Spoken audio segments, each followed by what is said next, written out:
Suzuki. Today is my 6th video, and today I'm going to be teaching you Allegro. And so I'm going to first start off the lesson by giving a short demonstration of the song so you know what it kind of sounds like, and then I'm going to get into the music theory and some of the more detailed aspects of the music so you're more prepared to play, and then I'm going to end the lesson by playing the song for you one more time. So let's get started.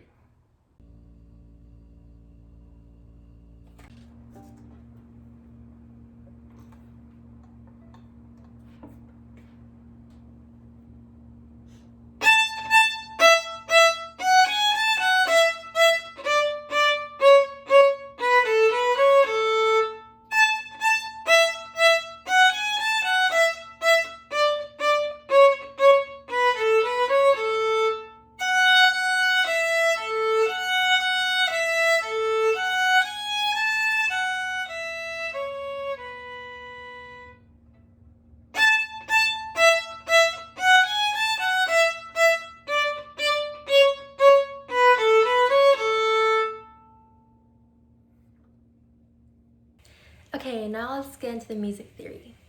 Okay, so I'm just going to start off by talking about concepts that I already mentioned in my previous videos. So if you want a better explanation on any of them, you can go check them out for a better understanding. So the first thing that I'm going to be talking about today is the key signature. And as you can see, oh, excuse me, Mr. Totoro. So as you can see here, the key signature is telling us that this song has F, C, and G sharp. The second thing I want to talk about is the dynamics. So as you can see here, there is an F or a forte. So since the F is under the first note of the song, it's telling us that the song starts off on a very powerful and strong sound. So it's very loud starting from the beginning. So forte, forte, forte, forte, until we get to here, this sign right here. And as I mentioned in my previous video, this is called a diminuendo. And it's just telling us to get gradually quieter. So it goes from forte, forte, a little quieter, a little quieter, a little quieter, eventually to piano. And as you can see, it goes from piano, since it's very quiet now from the diminuendo, it goes right back to forte. So forte, again, is very loud, so you end a song off by playing very loudly and strong. And the third thing I want to talk about is staccato. And I mentioned this in my earlier videos, so I'm just gonna go over them really quickly. So staccato is this little dot on the top of the notes, this black dot. Okay, the dog in the back is not my dog, but I know that it's not in any trouble or danger. I just wanted to let you know because the puppy kind of sounds like it's in a lot of pain, but trust me, he's not. He's just having fun with his owner. So back to the music theory. These little dots just mean that it's very short and fast notes. So there's only staccatos on certain notes. So the notes that don't have staccato, you'd play them very long and lyrically, but the ones that have staccato, you'd play them very short and fast. So you just need to look at which notes have the staccato and which ones don't. And the third thing I want to talk about is the bowing. So as you can see here, this is a down bow. So it's telling us that the first note of the song starts off on a down bow. And the fourth thing I want to talk about is the fingerings. So the fingerings are just these numbers on top of the note. So it's saying that this note, which is an A, is going to be played by pressing your third finger on the E string. And same goes with this note, and depends on which number is on top of the notes. Okay, and the fifth thing I want to talk about is this word on top of the diminuendo sign, which is called a ritardando. And in music, usually, ritardando is written as R-I-T for short. And ritardando is basically just telling you to get slower and slower, like gradually slower and slower. And I'm going to be giving a short demonstration on how to play that in a little bit. So for now, just know that ritardando just means to gradually get slower.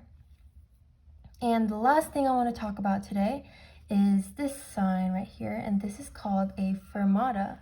And a fermata means to play a certain note or rest longer than usual.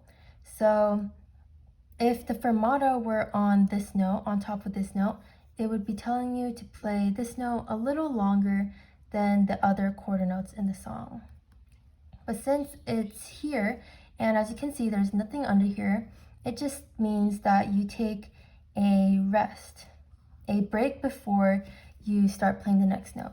So you play this note, you take a little break here, since the fermata is above no certain note or rest, you just take a short break, and then you start playing this again.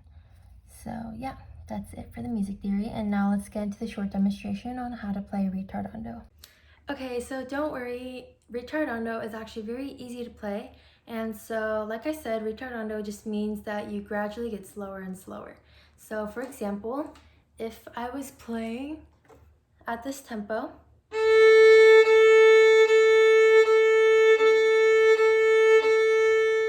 then if there was a ritardando, I would gradually get slower. So it would be like this.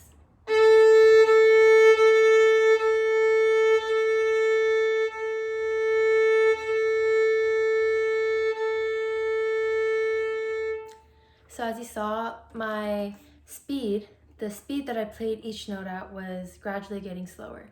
So it went dun, dun, dun, dun, dun, dun, dun. So it's basically like slow-mo. You just gradually get slower. Okay, so now I'm going to be ending the lesson off by playing the song for you one more time. So you can either choose to play along with me, or you can just listen to the song again while trying to review some of the things that I taught you today. So let's get to it.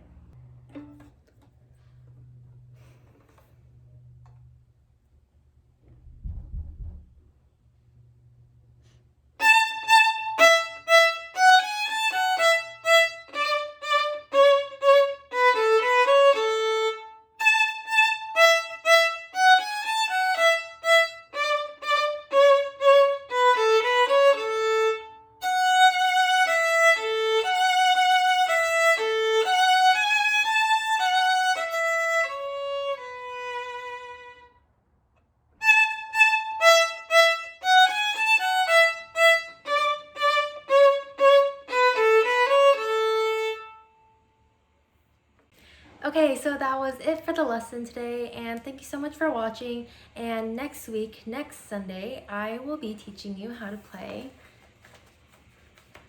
Allegro. Yeah, the music's a little messy, but yeah. Okay, so again, thank you so much for watching. Please continue to stay safe and healthy, and I'll see you in my next video.